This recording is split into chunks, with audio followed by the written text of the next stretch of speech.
सुरुमा त्यहीबाट सुरु गर्छ है त एकैले ठुके नि सुकीमा जाने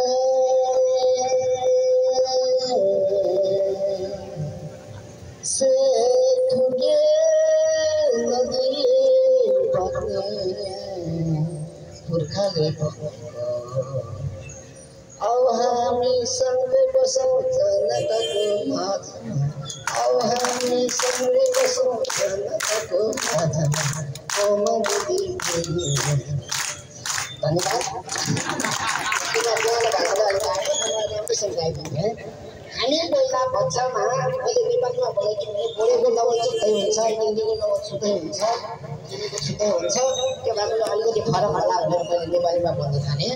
हामी बच्चामा स्कुल पढ्दाखेरि चाहिँ यस्तो जनताको गीतहरू गाउँथ्यौँ पछि ठुलो हुँदै गएपछि के भयो भने यो त भाइ याद रहेछ यार सबै आफ्नो आफ्नो मात्रै सोध्दो रहेछ कसैले एकदम भएर काम नगर्ने रहेछ होइन अहिले आएर मेरो चाहिँ 55 वर्षको पार गर्दाखेरि म होइन मेरो 55 वर्षको उमेरमा आएपछि चाहिँ हाम्रो जीवनको दाजुभाइ दिदीबहिनीहरू सबैजना देखेपछि चाहिँ मलाई यो गीत फेरि याद आएर मैले आज चाहिँ यो पुरा बालकर्मीको प्राङ्गणमा गाइदिएको हुँ अब सबभन्दा पहिला त हाम्रो अनिश भाइलाई धन्यवाद दिन चाहन्छु हुन त उहाँसँग मेरो चाहिँ मैले सुनेको थिएँ गुठी पिले के सामाजिक अभियान त यताउता नाम चाहिँ सुनेको थिएँ है चिन्न चाहिँ चिनेको थिएँ है त्यसपछि चाहिँ हाम्रो अमिन बाबुले एकदिन मेरो फोन नम्बर दिनुभयो उहाँले फोन नम्बर उता दिनु मलाई अचानक कल आयो दाइ एकखेप भेट्न पाए हुन्थ्यो भने अनि म चाहिँ निर्वाचन मन्दिरको उसमा अगाडि गएर भेट्न गएँ त्यही बेला अब भनौँ न चिन्जान भयो अनि सबै साथीहरूको सबैजनाहरूको सबै दाजुभाइहरूको एकजुट देखेपछि अब यो किन गर्न सक्दिनँ किन मेरो आफ्नो चाहिँ होइन आफ्नो दिमागलाई आफूले पढेको चिजहरूलाई युज गर्न सक्दिनँ त म पनि किन लागि नपर्ने त भनेर अहिले चाहिँ म आफ्नो अफिसको मिटिङमा पनि म हाम्रो समितिको भाइ बहिनीहरूलाई सबैलाई सोधेर जान्थेँ त्यसपछि चाहिँ म पुरा समय त्यसैमा खटेर बसेको छु अब आयो अब उहाँहरूले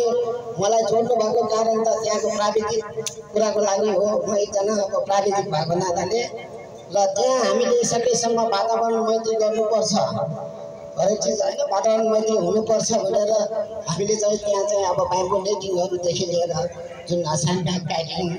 यस्तो चिजहरू त्यो स्यान्डब्याग प्याकिङ पनि हामी पछि चाहिँ देखाउँदैनौँ त्यसलाई किनभने वातावरणलाई त्यो पनि एउटा चाहिँ त्यसमा हामी फेरि मार्गलाई फिल गरेर हामी स्लो मेन्टेन गरेर त्यसमा चाहिँ हामी ग्लासिङहरू प्लान्टेसनहरू गर्छौँ यो चिजहरूलाई मैले बारम्बार सुरुवातदेखि नै आजभन्दा 1-2 महिना अगाडिदेखि नै यो अब फेरि यो जोक जस्तै होला हेर्नुहोस् हाम्रो मधुपुर क्षेत्रमा माथि 3-4 तला माथि झ्यालबाट ठुक्यो भने 4-5 जना इन्जिनियरलाई पर्छ है 4-5 जना इन्जिनियरलाई झ्यालबाट ठुक्यो भने पर्छ भनेपछि हामी प्राविधिक पक्षले प्राविधिक उसले चाहिँ यो क्षेत्र भनेको हाम्रो एकदमै बलियो हो त्यहाँ हाम्रो मधुपुर इन्जिनियरिङ समाज भन्ने पनि छ हुँदै पनि होला अब सबैको दिनचर्या घरायसी कामकाजले होला अब आफ्नो जागिर खानुपर्ने होला काम गर्नुपर्ने होला तैपनि समय निकालेर आइदिनु भएर मलाई अलि सहयोग गर्न आउनु भएको भए हुन्थ्यो हाम्रो सरोकार समितिलाई सहयोग गर्न आउनु भएको भए हुन्थ्यो भनेर म बारम्बार भन्थेँ अब हाम्रो यो प्रतिबन्ध त आउनुहुन्छ के अरे होइन समय यस्तै छ अरू पनि आउनु होला यहाँबाट चाहिँ म फेरि विनम्र अनुरोध साथ आग्रह गर्छु कि मलाई साथ दिन आउनु होला यो दिलीप गैँसीले मात्रै गरेको काम सही हुन सक्दैन कहीँ टुक्के हुन सक्छ त्यो चाहिँ सच्याउन आइदिनु होला होइन भने म विनम्र अनुरोध गर्छु र अहिले जति पनि मान्छेहरूले फेसबुकमा यसो गरेर हुन्छ त्यसो गरेर हुन्छ भन्छ मैले भन्छु गल्ती भए माफ आउनुहोस् सच्याउन मलाई सल्लाह दिन आउनुहोस् भनेर म उहाँहरूलाई रिप्लाई गर्थेँ र अब कतिपय त आउनु पनि हुन्छ नआएका व्यक्तिहरू यहाँ त धेरै विज्ञहरू छन् हेर्नुहोस् हाम्रो अब वेस्ट म्यानेजमेन्टको विज्ञहरू छन् इन्भाइरोमेन्टका विज्ञहरू छन् अब स्ट्रक्चरहरूमै भयो कुनै हाम्रो इन्जिनियरिङ क्षेत्रका विभिन्न चिजहरूका विज्ञहरू थुप्रै छन् हामी कहाँ यहाँ र उहाँहरू सबै आइदिनु सबैलाई गरिदिनु होला र अहिले गरिरहेको कामको उसमा चाहिँ हामीले एकै पार्टमा जुन हाम्रो भुक्से भइसकेको पार्टमा पुनः अर्को चाहिँ स्कोरिङ नहोस् भन्ने हिसाबले चाहिँ हाम्रो ब्याङ्कको मिटिङ गर्दै हाम्रो स्यान्डब्यागहरू फिल गरेर खालि ब्यारेजको हिसाबले गर्दैछौँ र अहिले अब कस्तो भने निर्माण माताको चाहिँ एउटा हो कि शक्ति हो कि के हो हामीले काम गरेको बेला त्यहाँ ठुलो वर्षा भयो भने खासै त्यहाँ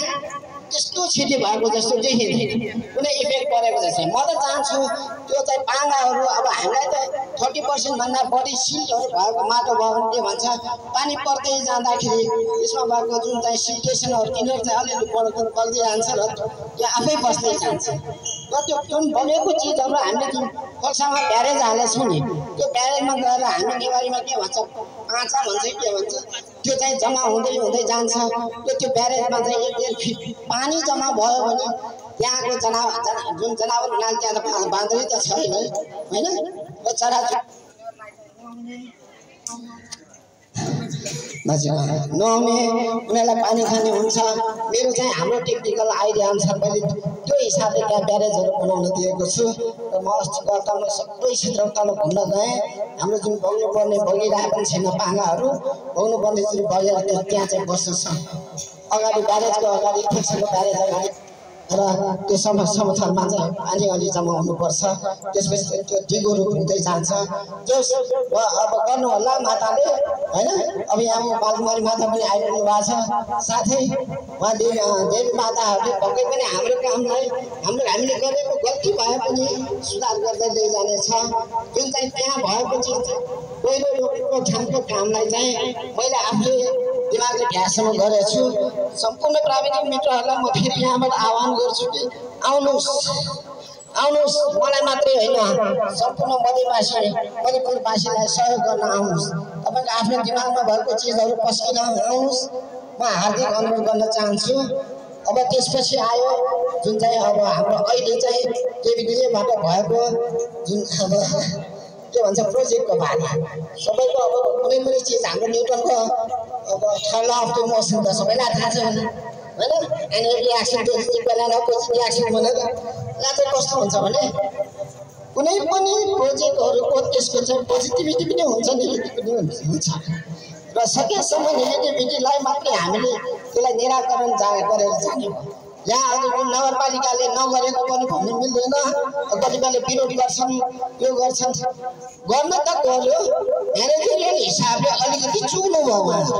त सबै पढे लेखेकाहरू फेरि यो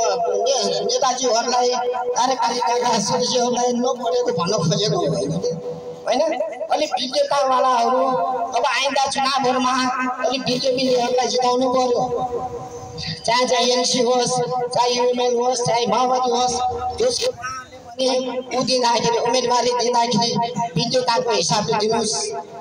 भोट दिने मान्छेलाई पनि सजिलो होस् होइन त्यो विज्ञहरूको समूह भएपछि कार्यपालिका पनि जनवैज्ञानिक क्षेत्र हुन जान्छ होइन त अनि त्यही भएर अब अहिलेको जुन चाहिँ केबिनेटको जुन प्रोजेक्टको चाहिँ अब डिपिआर आएन डिपिआर प्रेजेन्टेसन होइन यता उहाँहरूलाई थाहै छैन त पूर्वाधार महाशाखामा त्यो सिस्टमै छैन नि होइन भन्ने त्यो सिस्टम नभएको बसालै छैन अहिले हामीले बोलिरहेछ त्यो बोलेको हिसाबले उहाँहरूले अब गर्छु भन्नुभएको छ मलाई मेरो भाइले पनि भन्नुभयो भाइ म मिलाएर गर्छु समय मिलाएर गर्छु इन्टेन्सन गर्छु भन्नुभएको छ गर्नु होला अहिले बालले पनि भन्नुभयो उहाँले पनि कार्यपालिका बैठकमा भन्नुभएको रहेछ होइन उहाँलाई पनि मिलाएर गर्छु भन्नुभएको रहेछ गर्नुहुन्छ भने त्यसपछि चाहिँ त्यहाँ काम गर्ने सिलसिलामा हाम्रो अहिले सरोकार समितिको अध्यक्ष भाइले चाहिँ जुन कुरा भन्नुभयो नि सबै चाहिँ अब हामीबाट पनि अनुगमन हुन्छ त्यहाँ त्यो कामलाई अनुगमन हुन्छ यो भनेपछि म पनि त अब यत्रो 31-32 वर्ष काम गरेको मान्छे होइन मलाई चाहिँ खुसी लाग्यो किन खुसी लाग्यो भने नेपालको खरिद अनुसार के हुन्छ नि प्रोजेक्ट टेन्डर आह्वान हुन्छ प्रोजेक्ट टेन्डर आह्वान भइसकेपछि त्यसपछि कन्ट्र्याक्ट पर्छ कन्ट्र्याक्ट गरिसकेपछि त्यहाँ मोबिलाइजेसन दिने हुन्छ अनि मोबिलाइजेसन दिँदाखेरि के हुन्छ भने यो नेपाल सरकारको पैतृक सम्पत्ति जस्तै क्या हाम्रो बुवाको सम्पत्तिमा हामी 5 जना छौँ भने 5 भाग लाग्छ नि। त्यसरी नै पैतृक सम्पत्तिको जस्तै 10% 15% भाग खान्छ क्या यो जुन एमाउन्ट आएकोमा। तर त्यो गलत हो। अब जुन दिलकृष्ण भाइले भने जस्तै नियन्त्रणमा गएपछि ठेकेदार साहबले धेरै खुसी हुन्छ। पैसा त बाँड्नु परेन अब हैन, पैसा त दिनु परेन हैन। अब यो प्राइभेट हो, अब होला नगरपालिकामा काम गर्ने नेपाल सरकारमा काम गर्नेहरूलाई तलब पुग्दैन होला, स्कुलमा बच्चा पढाउन 70-80 हजार जान्छ हैन। त्यो भएर अब यो अब शब्द बोल्दा घुस खान्छ होइन, घुस खाने गर्छ। तर अब चाहिँ कन्ट्र्याक्टरलाई त्यसरी बाँड्नु पर्ने नपर्ने हुन सक्छ, किनभने हाम्रो सरकार समितिले तिनीहरूलाई अनुगमन गरेपछि हैन, त्यसपछि चाहिँ गाह्रो हुन्छ उनीहरूलाई। उनीहरू पनि त बिजनेस गर्न आएको हो, आफ्नो घर खेती गन्दगी राखेर आएको हुन्छ, व्यापार गर्न ब्याज दिनुपर्ने हुन्छ, उनीहरूलाई केही हुन्छ। किनभने अब हाम्रो सरकार समितिले त क्वालिटीको काम दिनुपर्ने हुन्छ। क्वालिटी काम दिँदाखेरि ठेकेदारहरूलाई त कुनै हुँदैन। म पहिला कसैलाई शराब त भन्छ तेरो घरमा चोर पसोस् हिँडाउँदा भन्छन्, तर म पहिला शराब नपरेर त ठेकेदार होस् भन्थे क्या, त ठेकेदार होस् भनेर शराब भनेपछि कतिसम्म गएको हुन्छ क्या। तर चाहिँ कोही ठेकेदारहरू छ भने माइ नगर्नु होला हैन, आफ्नो इमानमा काम गर्नुहोस्। तपाईँहरू ठेकेदार होइन, त्यसपछि तपाईँहरू निर्माण व्यवसाय हुनेछ आफ्नो इमानमा काम गरेको छ। त्यही भएर अब चाहिँ जुन चाहिँ मेटेरियल टेस्टको कुरा आउँछ, अब हामी छौँ नि। त्यसैले मलाई इन्जिनियर साथीहरूलाई म विनम्र अनुरोध गरेको कारण के भने आउनुहोस् हामी प्राविधिक टिम बनाउँ र अब चाहिँ जुन चाहिँ अब छिटै शिलान्यास हुँदैछ रे, शिलान्यास अब गर्दाखेरि हामी पनि सँगै बसौँला, हामी सहयोग गर्छौँ। मैले हाम्रो मेयर साहबहरूलाई कार्यपालिकाहरूलाई सहयोग गर्छु। म हेर्नुहोस् हाम्रो क्षेत्र विकास गर्न आउनेहरूलाई सहयोग गर्छु र अहिलेसम्म पनि गोपाललाई थाहा होला, नगरपालिकामा जति पनि त्यो टेक्निकल कुराहरू आउँदा सोध्नुहुन्छ म भनिदिन्थेँ। हामीले त्यसलाई विरोध गर्ने होइन, हाम्रो क्षेत्रमा काम गर्न आएको हामी सहयोग गर्छौँ। हामी त्यो निर्माण व्यवसायको इन्जिनियरहरूले नबुझेको चिज हामी बुझाइदिन्छौँ। नगरपालिकाको मान्छेहरूले ड्रइङहरू नबुझेको हुनसक्छ, त्यो हामी बुझाइदिन्छौँ। कसरी काम गर्ने त्यो हामीले बताइदिन्छौँ। तर हामीलाई त चाहिँदैन, हाम्रो गाउँमा काम गर्ने हो, हामी त एकदमै स्वयंसेवा गर्ने हो होइन। र त्यो गएपछि चाहिँ उहाँ ठेकेदारहरूलाई उहाँ निर्माण व्यवसायहरूलाई धेरै सजिलो हुनेछ। तर चाहिँ रिसाउँछ को रिसाउँछ भन्दाखेरि हाम्रो नगरपालिकाको योजना शाखाका मान्छेहरू रिसाउँछ, किनभने उहाँहरूको कमाइ खाने भाडा त बन्द हुन्छ अब होइन। त्यो भएपछि उहाँहरू पक्कै रिसाउनुहुन्छ। पायो भने त अब झ्यामबाट केस लाग्दैन भने त मलाई मात्र पनि भेट्छ नि क्या उनीहरूले है, उनीहरूले होइन। त्यो भएको हुनाले हामी सहयोग गर्छौँ। कसैले विरोध गर्यो, कसैले भनेन, सबैको मन एउटै हुँदैन। इन्जिनियरिङ तर्फबाट म चाहिँ सहयोग गर्छु। हामी सरकार समितिले त्यो केबिनेटको प्रोजेक्ट आयो, त्यसलाई काम गर्न दिँदैन, यो चाहिँ बिल्कुलै होइन। नगरपालिकाले गरेको काम भनेको हाम्रै हो, हामीले दिएको करको सम्पत्ति हो होइन। त्यसैले चाहिँ यो हाम्रो पसिना हो। अहिले जुन चाहिँ श्रमदान गर्दा जति पैसा निस्किन्छ नि, त्यसरी नै हामीले तिरिरहेको कर, चाहे नेपाल सरकारलाई होस् चाहे स्थानीय सरकारलाई हामीले तिरिरहेको कर यो बजेट विनियोजन भएर आएको। यो उसको त्यसको पनि छैन, त्यो नोकरीले आयो भने छैन, त्यसमा हाम्रो पनि छ, त्यसमा कति पैसा हाम्रो पनि परेको हुन्छ होइन। त्यो भएर उनीहरूले दिएको होइन, हाम्रै हो। त्यो हाम्रो पैसालाई चाहिँ हामी जागौँ होइन। यसमा चाहिँ नगरपालिका ढुक्क भएर बस्नुहोस्। तपाईँले पूर्ण साथ पाउनुहुन्छ, तपाईँको प्रोजेक्ट पूर्ण साथ पाउँछ। र हामी प्राविधिक पक्षले पनि तपाईँको डिजाइनमा केही गल्ती छ, गल्ती नै नभनौँ, कोही इन्जिनियरले काम गरेको गल्ती भन्नु मिल्दैन, सुधार गर्नु पर्यो। हामी छौँ, हामी सुधार गरिदिन्छौँ। त्यहाँलाई चाहिने चिज हामी सुधार गरिदिन्छौँ होइन। त्यही भन्न चाहन्छु। र त्यहाँ अहिले चाहिँ जुन गरिरहेको भ्याइमोनिटिङ जुन चाहिँ ल्यान्डफिलहरू भइरहेछ,